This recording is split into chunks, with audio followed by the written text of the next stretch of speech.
Hello everyone, thank you for tuning in. Again, I am Kaylee Batesman, the Managing Director, Community and Partnerships at SheCanCode. And today we're discussing building resilience, how to overcome challenges. I've got the wonderful Hannah Cooke from Charlie Oscar with me today, and she's here to share her unconventional journey into tech, proving that transferable skills can open doors to exciting opportunities. Welcome, Hannah. Thank you so much for joining us. No, thank you. I'm really excited to be here. It's a pleasure to have you on. We want to hear all about your background and really dive into your career today. But can we kick off with a little bit about you, please, to set the scene for our ladies? Yeah, sure. So I'm head of growth at Charlie Oscar. So my role works both internally, looking at how we can grow and build our capabilities as an agency, but also working externally with our clients, looking at how they can grow their businesses as well. Amazing, amazing. And I know you're a super busy lady, so thank you so much for finding time to come and share a little bit about your journey with our community. We have lots of ladies in our community that take non-traditional routes into tech, and they always wonder how other people did that and whether they were successful. And you know, you don't have to have that traditional computer science background and the more stories that we hear, the better with that for our community, because our ladies absolutely love to hear stories like yours. So your journey in particular is quite unique. So can you share how you transitioned into the industry and what inspired you to make the move?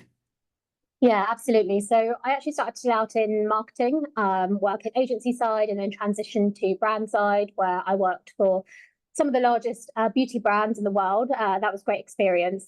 So working across marketing strategies and also growth strategies, and a lot of what I do today is still rooted in that. But over time, I found myself sort of naturally gravitating towards more of the tech side, working closely with multiple different teams. And I think one of the biggest reasons for that shift was that I have always been wired towards problem solving. So in marketing, you're constantly analyzing performance, looking at data, looking at how to improve things. And that sort of translated quite well into product and tech, because at the end of the day, they're both about understanding challenges and breaking it down and building solutions that work. I think another key factor was my love for sort of analysis and strategy, so understanding how things work at a deeper level. So I was always the person to look into user behavior, map out the customer journey, and pinpoint exactly where we could improve processes.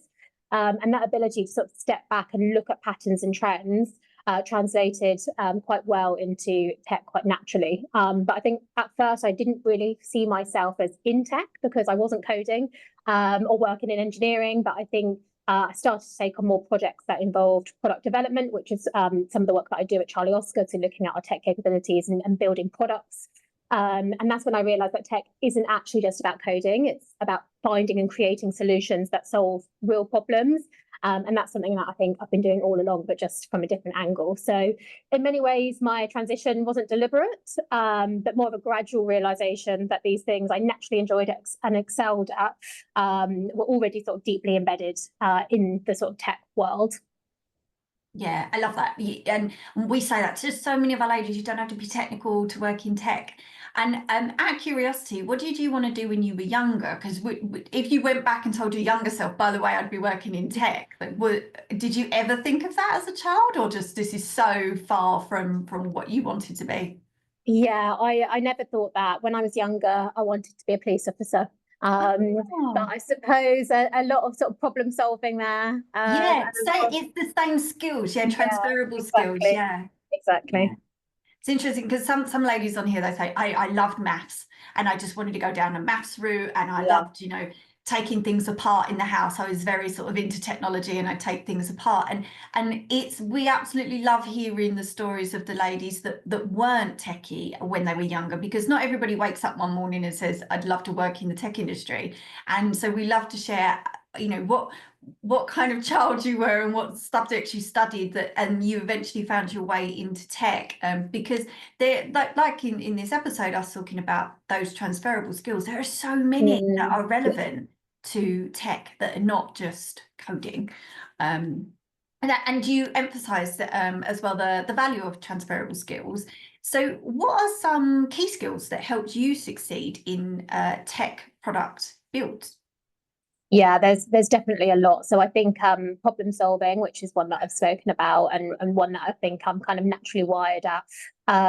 Nothing ever goes exactly as planned. So you need to be able to think critically, be able to troubleshoot issues and find solutions. But not necessarily just thinking about what's broken, but also anticipating challenges before they happen, and looking for opportunities to improve. So I think that's a key skill. Also, project management, being able to keep everything moving, coordinate across lots of different teams, and ensure that everyone is working towards the same goal.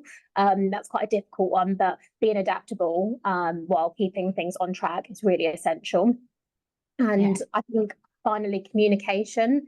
Again, these are really transferable skills that people will be using every day in all different roles, but it's so key, being able to work across different teams, making sure that everyone's aligned. Every team speaks their own sort of language, and the being able to translate ideas between teams and facilitate discussions and keep things clear and collaborative is one of the most valuable skills you can have. So you don't necessarily need to be the most technical person in the room, but if you can connect the dots and ensure that everyone is on the same page and working towards the same goal, then you become a really invaluable bridge between the teams. Definitely.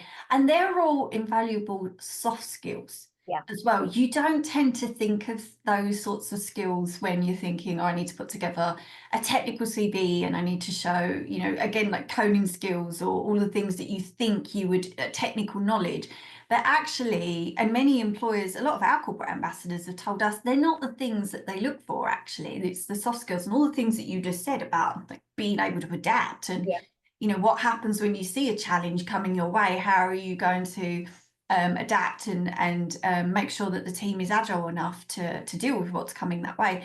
And some of those things, when you're transferring into tech, it's knowing how to communicate that you can do all of those things. You did them in a previous role, you can do them now, and it's just painting that story of, what, I could transfer into tech because I can do all of these things anyway. But sometimes it's finding that, painting that picture for your next employer or wherever you're moving to.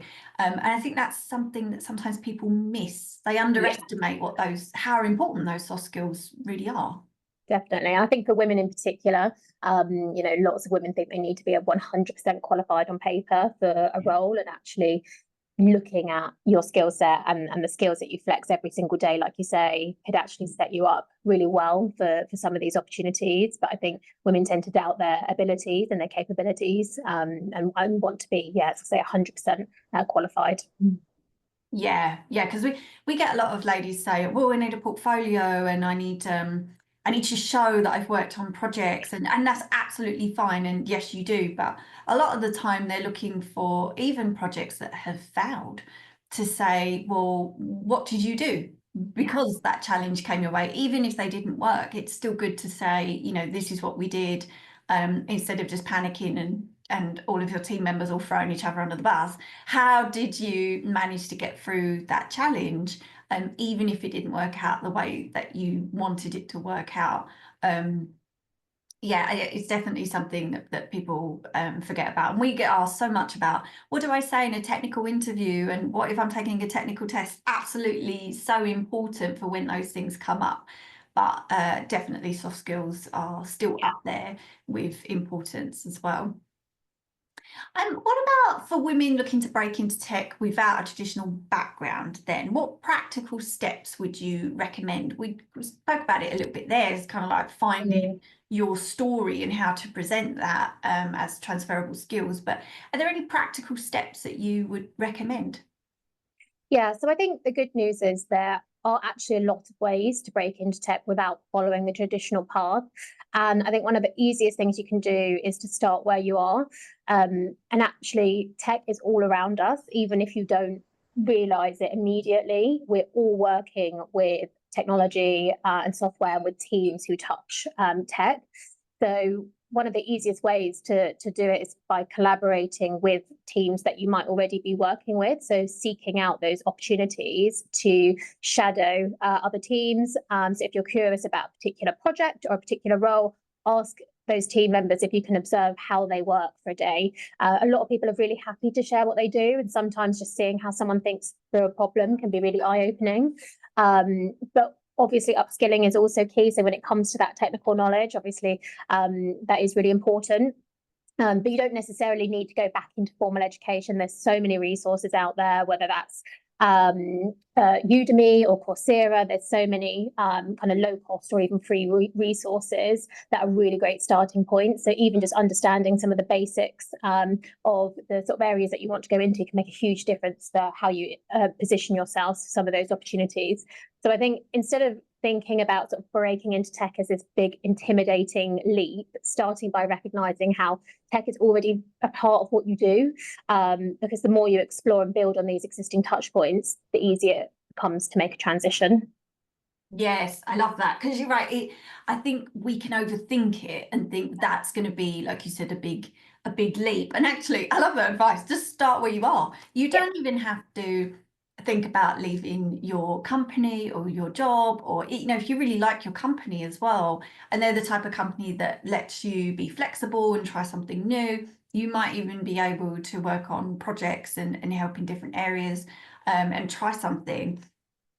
Without, like you said, you don't have to think about going back to school and where am I going to do this. And sometimes as well, that comes down to courses that are too much money, courses that you can't commit to because they take up too much time and you have a full-time job. So then it just becomes, well, a couple of years ago, I wanted to try something and I never actually got to do it. So you're absolutely right. Trying those free courses, just dip into them and try them. If you don't like them, it really doesn't matter. And then if you do want to go on and pay for something else, or you are somebody that has to feels that they work better within a classroom environment, then you can sign up for those courses when you want to. But you're right, there's so many brilliant resources just to give them a go and decide then what you want to do next. Yeah, exactly. And I think, that's how I made my transition of, within the company, by working on those projects and sort of proving yourself across those.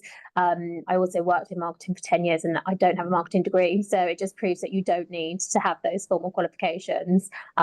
Your sort of job and work experience speaks volumes. Yeah, it worries people, doesn't it? What's on their CV in terms of education and what they studied. And you think if you had that thought and you didn't have that computer science degree from the age of 21, then we would never have people transitioning later in life into tech, as if that's kind of it. What you studied at university is kind of, sets your path for the rest of your career, which is Yeah. so not true. Yeah, and I love the notion of a squiggly career. I think, we're moving more to that world. The industry is moving so quickly that it's just not realistic for people to hold the same positions for 30 years, because those positions that we'll have in 30 years don't even exist today. So I think being able to facilitate and empower people to understand how they can make more of those squiggly moves more intentionally will help set us and also the industry up for success. Yeah, and you're right, because as you move through your career as well, you see other people and what they're doing. And you don't always get that visibility when you're at school or university. And you have those things in your mind. You said you wanted to be a police officer, they come in and they talk to the children. And it is that you almost, I mean, it's a lot of people say it now, that you can't be what you can't see. But it means that you kind of latch on to those professions that you can see. And then as you go through your career, like yourself, you went through marketing, and then you're like, oh, actually, there are a load of roles here that I didn't even know existed, that I could now start to find a way to move into. So you're right, sometimes you don't even know what's available to you until you hit the world of work and you go, oh God, I was not expecting the world of work to be like this. And all of these roles are suddenly there that are kind of perfect for you. But like you said, they change so much in tech as well, which is a good thing. So it's a fun industry to be part of. So you're passionate about diversity in tech as well. So what are some ways that companies can create more inclusive teams and hiring practices? Yeah, I think this is a really important question and one I'm really passionate about. So I think one of the biggest things that companies can do is rethink how they define qualified candidates. I think, as we kind of just discussed, a lot of job descriptions are still written in a way that discourages people from non-traditional backgrounds from applying. And using sort of rigid criteria like specific degrees, I think is becoming outdated. And if companies shift their focus to skills and potential and adaptability rather than just those credentials, and they'll be able to tap into a much wider and more diverse talent pool. But I think diversity is only one side of it. I think inclusivity is also massive and something that companies don't talk about often enough. Often very quick to talk about their diversity in their hiring practices, but it isn't enough. It's important to make sure that once people are in, they're thriving, and that's where inclusivity comes in. So, if you build diverse teams but don't create an inclusive environment where people feel valued and supported and empowered, then those diverse voices won't stick around, and that's a huge missed opportunity, not just for those individuals, but for the company as a whole.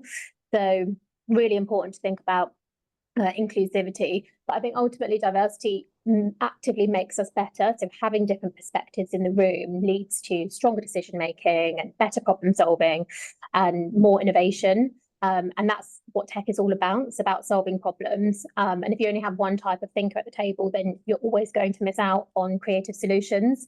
So I think having a team with a mix of backgrounds and experiences and ways of thinking will naturally come up with better and more inclusive ideas. So I think, companies should think about what's actually happening within the company and how are people being treated and spoken to and included in decision making, and do all of those voices carry the same weight in meetings? Because one of the biggest gaps I see is that companies talk a lot about the diversity, but ignore that sort of culture. Yes, or they love to do something externally, like International Women's Day, for instance. We always see that as companies will put out the odd message or a tweet somewhere, and that's kind of their tick box for the year. And then we think, gosh, there are so many great initiatives that you could be partnering with, and you could really help your culture internally. SheCanCode included, we have so many corporate ambassadors that we encourage to work with us all year, not just around that IWD date, because you're so right. It is we know from the employees that we speak to, you can tell the companies where, like we said before, if you have a thought of, I'd like to try something new, I want to move around. There are certain companies where people just move around different departments and teams, whereas some companies, people just think, I've had enough, I'm going to jump ship. So retaining those employees, it's not something that's done overnight. You're right. It's really built into that culture, and that again is not ticking a box. It's how do people feel every day when they come to work. And we have a phrase on here. So a lady said it to me on our first, I think it was our first ever episode. She said, it's more than a Slack group. And it kind of stayed with me, because companies do that. They go, oh, we have a women in tech Slack group. And we're like, right. Anything else that you do? You're so right. So there's so many layers to it. Yeah, exactly. I think it is very easy for companies to put out those performative gestures. So whether that's International Women's Day or any other moment in the calendar, but actually, are they treating those women with respect? Are they using the right inclusive language? And I still hear it every day, across the industry, women being described in one way, and that's a different way to how men are described. And I think companies should be looking internally at what the case is, rather than prioritizing what the case could be. Definitely. And especially with what you mentioned about diverse voices at the table and encouraging more innovation, that I suppose from a marketing side as well, that stops disastrous marketing and PR incidents that could happen when there just weren't enough people to step in and say, you know what, here's why we shouldn't do that. And you see it all the time. You see things go out, and often I think, who was sat around that table and who agreed, who sat in a room and said, we think this is a good idea. But often it's people who think in the same way, and there's no diversity of thought. So that is often how these things get signed off and they go live, because there isn't that range of voices and opinions and experiences coming in to say, I think differently. And like you say, that's how some of those disasters do happen. Yeah, and then the company's looking for someone to blame, and you think, well, actually, it's probably just down to the way the team was made up, and nobody actually was available to even notice, you know. And something, most things are put out in goodwill and thinking, oh, that's going to be absolutely wonderful, and then you realise afterwards. Yeah, it comes down to the culture, whether it's Yeah, intentional or not. That's the culture that they're creating, that it's not a very diverse culture. It is sort of a one-minded culture. exactly. Um, so what about the concept of T-shaped professionals? Because that is fascinating. So how can women balance technical expertise with leadership and communication skills? Yeah, I love talking about this because I think the T-shaped model is such a game changer for career growth. And I think it's one of the best ways to future-proof your career, especially in tech where things are constantly evolving. So a T-shaped professional has deep expertise in one area, so that's the vertical part of the T, but also broad knowledge across different disciplines, so the horizontal part. And that combination makes you incredibly versatile. So you're not just great at one thing, but you also understand different functions and are able to work cross-functionally to drive better results. But I think the real power of the T-shaped model is that it allows you to see the big picture whilst still being able to be highly skilled in your domain. So moving beyond just execution and developing a mindset that thinks about impact and how different moving parts fit together to create a successful product or business. And that's why T-shaped professionals are often the ones who end up in leadership roles, because they can zoom in on details when needed, but also step back to see the larger vision and drive collaboration across teams. I think to balance technical and leadership skills, I think the key is to always stay curious and to learn enough about tech to be able to communicate with the different departments, but also develop those soft skills that we've spoken about.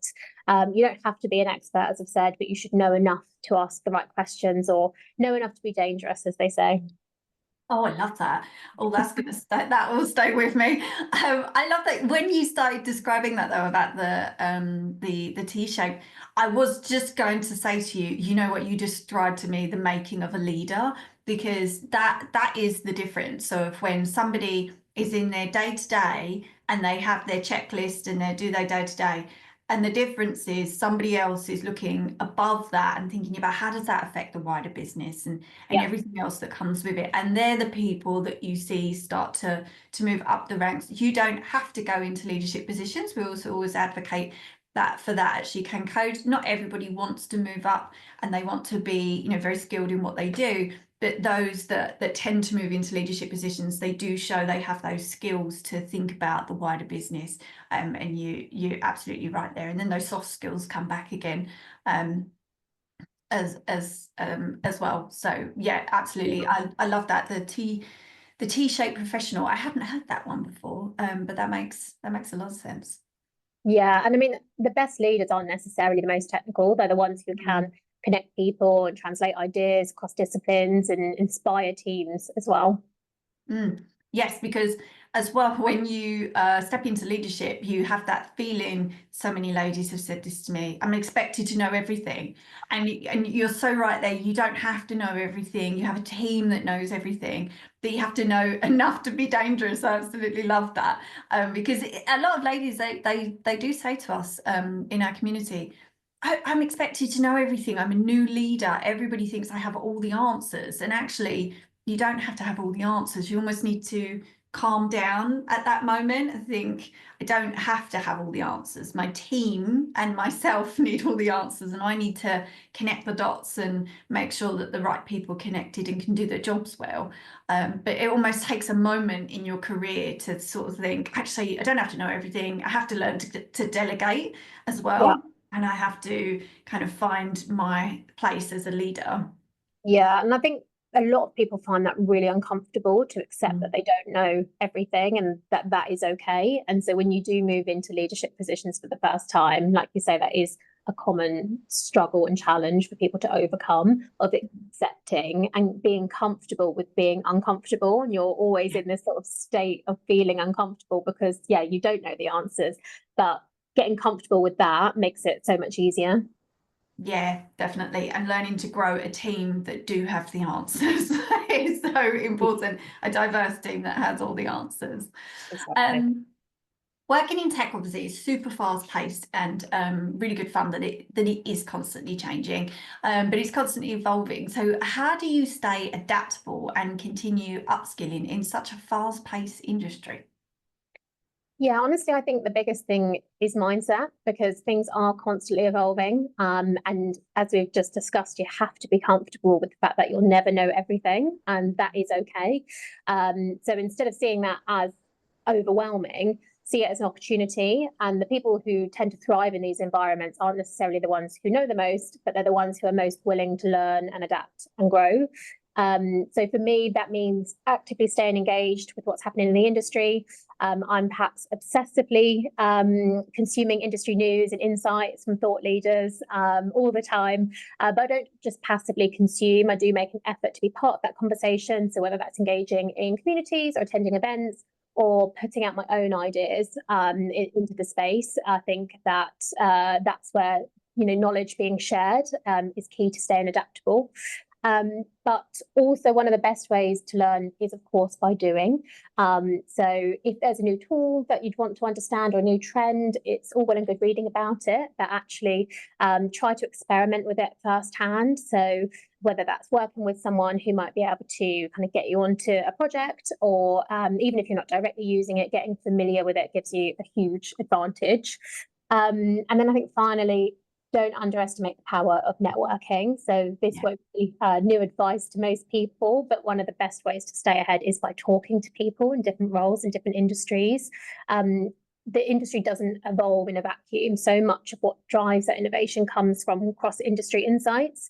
So connecting with people inside and outside of the industry, understanding how they approach problem solving, having those sorts of conversations can open up entirely new ways of thinking and help to see trends before they evolve. So I think that the reality is the industry moves fast, but if you stay curious and surround yourself with people who challenge you and keep experimenting, then you'll never fall behind.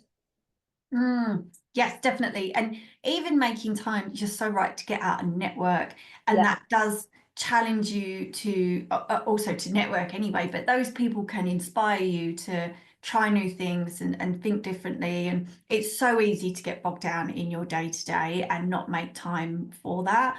And even networking internally sometimes is a really good place to start, and just networking with other teams in your company. We almost forget to do that sometimes and don't actually know who else is in the company. And I worked for a company where we did like coffee meets, and it would kind of randomly select people, and we'd just have, 15-minute chat.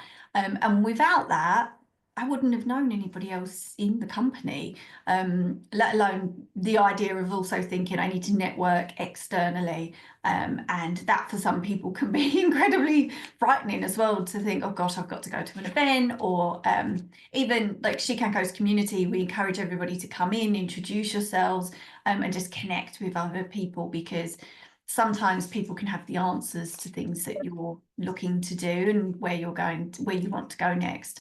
I absolutely agree with the networking side of things. Yeah, I think people find networking really daunting, but actually Yes, one way I like to think of it is just they're just work friends. They're just friends in a professional setting. I love that And word, if you friends. think of it Yeah. like that, it takes that kind of pressure away of having to be overly formal and quite inauthentic.